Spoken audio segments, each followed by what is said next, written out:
Assalamualaikum warahmatullahi wabarakatuh. Alhamdulillahirrabbilalamin. Allahumma sholli ala sayyidina Muhammad wa ala ali sayyidina Muhammad wa barik wasallim.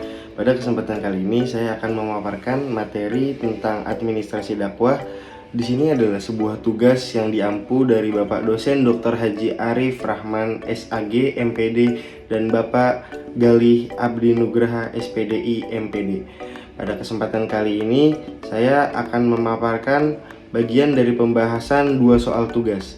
Yang pertama adalah peran administrasi dakwah dalam meningkatkan efisiensi pengelolaan dakwah. Dan yang kedua, format administrasi dakwah dalam menghadapi perkembangan zaman.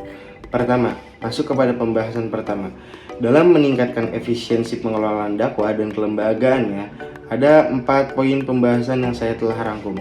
Yang pertama adalah perencanaan yang baik.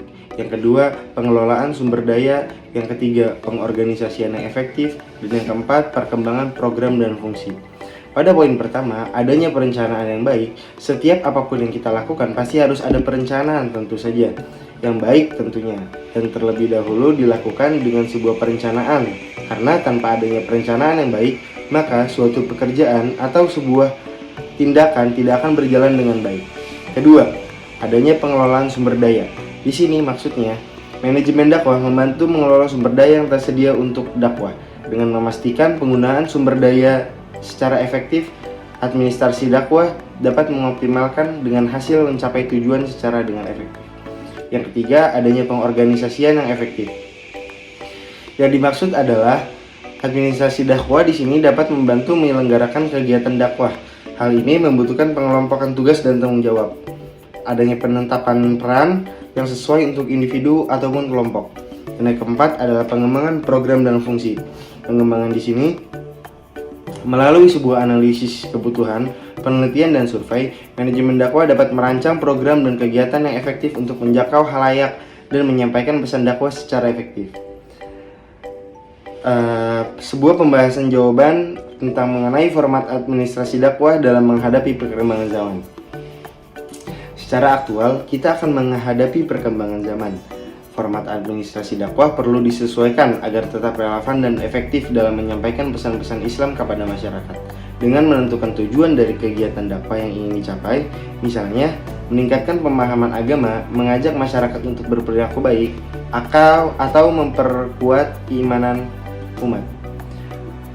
Seorang penyimak materi dakwah dalam format digital atau seperti e-book, audio, video, dan dapat diunduh secara gratis oleh masyarakat. Materi-materi yang disampaikan dapat meliputi ceramah, khutbah, tanya jawab, agama, dan kajian Islam. Dan tentunya harus kita pastikan bahwasannya materi tersebut berkualitas tinggi dan dapat diakses dengan kemudahan melalui website, aplikasi, atau platform lain. Adanya pembentukan tim administrasi dakwah terdiri dari individu yang kompeten, yang memahami tuntutan zaman, serta mempunyai pengetahuan dalam bidang teknologi informasi dan komunikasi. Kesimpulan dari sebuah pembahasan yang dapat kita simpulkan bahwasannya manfaat sosial media sebagai salah satu sarana sebagai menyebar pesan-pesan dakwah dengan membuat akun-akun resmi di dakwah dengan platform seperti Facebook, Twitter, Instagram, dan YouTube untuk mempublikasikan konten-konten dakwah yang menarik dan bermakna agar tujuannya pesan dakwah ini dapat mudah diterima oleh masyarakat. Dan adanya evaluasi secara berkala terhadap format administrasi dakwah yang telah diimplementasikan dengan cara kita memberikan pantauan perkembangan yang terjadi, analisis data, dan terima umpan balik dari masyarakat. Dengan demikian, hasilnya format administrasi dakwah dapat terus diperbaiki dan disesuaikan dengan kebutuhan dan perkembangan zaman. 3 peran yang akan saya bahas mengenai peran administrasi dakwah dalam meningkatkan efisiensi pengelolaan dakwah. Yang pertama, adanya pengelolaan dakwah. Administrasi dakwah melibatkan perencanaan organisasi, pengawasan, dan juga evaluasi kegiatan dakwah untuk mencapai tujuan yang telah ditetapkan dengan cara yang paling efisien dan efektif.